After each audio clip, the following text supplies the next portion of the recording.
Bonsoir à toutes et à tous. Les titres de...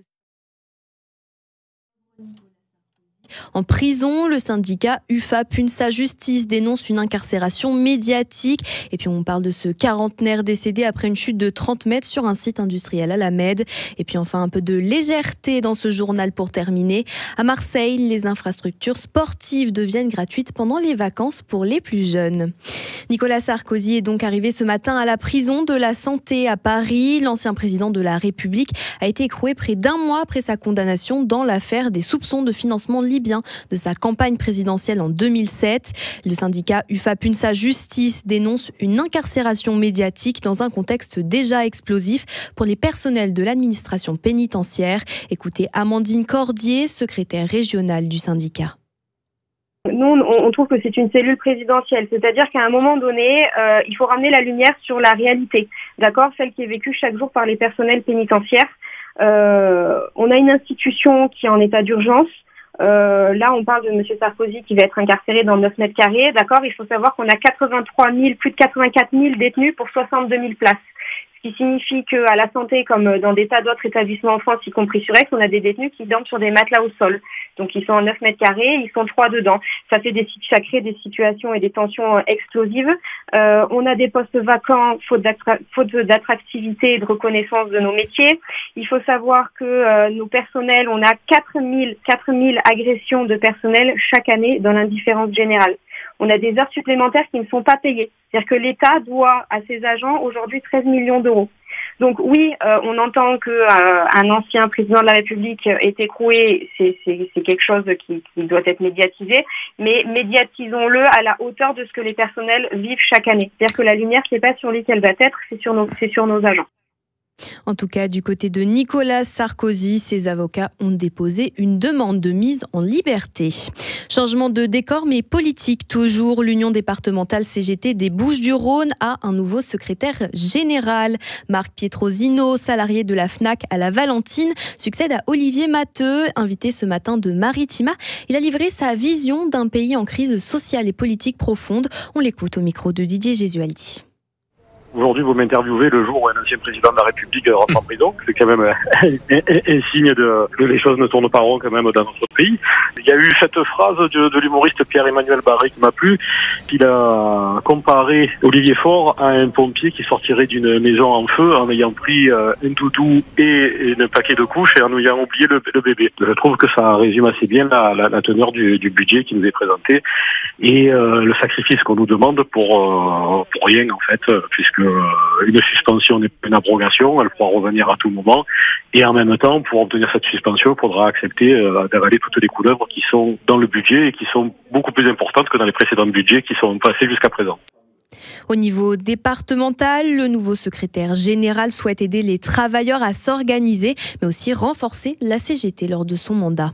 Surtout sur un territoire où, je cite, l'emploi dans le commerce et le transport représente 50% du salariat. Sur le territoire de l'Étang-de-Berre, justement, un ouvrier a fait une chute mortelle à Châteauneuf-les-Martigues. Le drame s'est déroulé ce matin sur le site L'Ouast, Chaux-de-Provence à la Med. Selon les sapeurs-pompiers, l'homme d'une quarantaine d'années a chuté de 30 mètres de hauteur. Il était en arrêt cardio-respiratoire quand les secours sont arrivés sur les lieux. Malheureusement, il n'a pas pu être réanimé. Toujours dans le secteur, à Martigues, une autre affaire relancée par la justice. Le 2 août dernier, une femme de 43 ans avait été battue à mort par son compagnon. Avant de succomber, elle avait appelé 2 fois le SAMU. 2 mois après le drame, une information judiciaire pour non-assistance à personne en danger a été ouverte. La famille réclame des explications. Cassandra Moreau nous en parle. Bonsoir Cassandre. Bonsoir Sarah, bonsoir à toutes et à tous. Effectivement, le jour de sa mort, Sylvia Iannello est rouée de coups par son compagnon quand il quitte le domicile. Elle appelle les secours une première fois. Ces derniers se rendent sur place avec la police et proposent d'amener la mère de famille à l'hôpital. Elle refuse, les secours repartent. Sylvia rappellera le SAMU plusieurs heures plus tard car elle se sent mal. 9 appels au total. Des enregistrements saisis par les enquêteurs ont été révélé par nos confrères de France TV.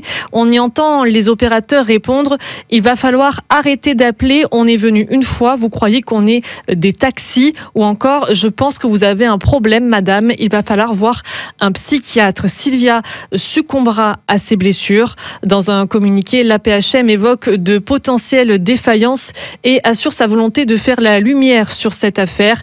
La famille devrait également être reçue prochainement. La famille qui s'est constituée partie civile suite à l'ouverture de l'information judiciaire. Merci beaucoup Cassandre pour toutes ces précisions. On poursuit avec une note plus positive du côté de Marseille. Pendant les vacances de la Toussaint, la municipalité met en place un dispositif exceptionnel de gratuité pour les moins de 12 ans avec un accompagnateur par enfant. Les petits peuvent donc profiter des piscines, des musées ou encore du palais omnisport Grand Est et ils ne s'en privent pas. Par exemple, à la patinoire, petits et grands peuvent chausser les patins et glisser tous ensemble sur la glace. Un reportage de Rémi Reponti. S34, c'est ici. D'abord, trouver la bonne taille pour les patins.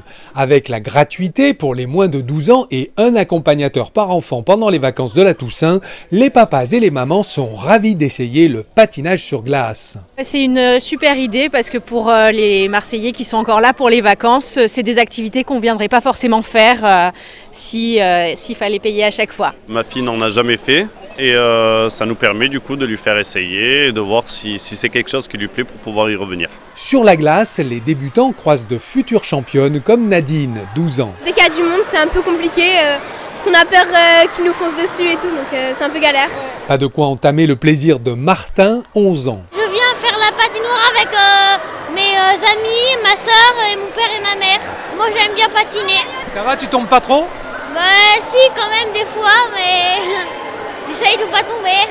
Le sport, une école de la vie, comme le confirme Anne Vial, adjointe au maire de Marseille déléguée au sport des 4e et 5e arrondissements. Quand on fait du sport ensemble, on grandit mieux, on soigne l'amitié, on soigne vraiment le vivre ensemble. Quand on fait du sport ensemble, on pense moins à se bagarrer après derrière. Avec la gratuité pour une famille avec un papa, une maman et 2 enfants de moins de 12 ans, l'économie sera de 32 €, de quoi glisser en toute sérénité.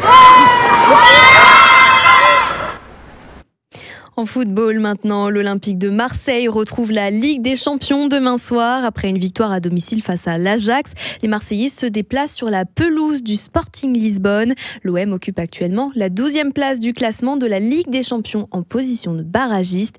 2500 supporters marseillais sont déjà attendus au stade José Alvalade. Le coup d'envoi sera donné à 21 h, donc demain. Un match bien évidemment à suivre en direct à la radio sur Maritima avec Enzo Buonalana à Lisbonne et Jacques Bail en studio.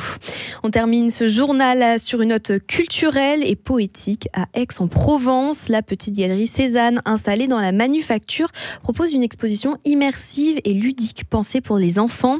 Ils peuvent explorer l'univers du peintre à travers des jeux, des ateliers, mais aussi des manipulations artistiques. Marie Debals, responsable des relations presse et médiation culturelle à la ville, nous en parle. L'idée était que la ville d'Aix-en-Provence souhaitait permettre aux plus jeunes, aux familles, d'être sensibilisées à l'œuvre de Cézanne. Donc par le biais de plein de petites activités, de jeux, de choses à découvrir, à dessiner, c'est de comprendre la peinture de Cézanne qui baigne les enfants aixois finalement depuis leur plus jeune âge. Paul Cézanne, ça intéresse les enfants ? Oui, ça intéresse les enfants parce que c'est un peintre local, parce qu'on le retrouve. Il y a des statues de Cézanne aussi. Il y a la montagne Sainte-Victoire dont tous les enfants sont allés la grimper aussi. Donc oui, ça intéresse beaucoup les enfants. Et souvent, on passe un peu à côté des techniques de sa peinture. Et donc ici, c'est une exposition qui leur permet vraiment de comprendre cela.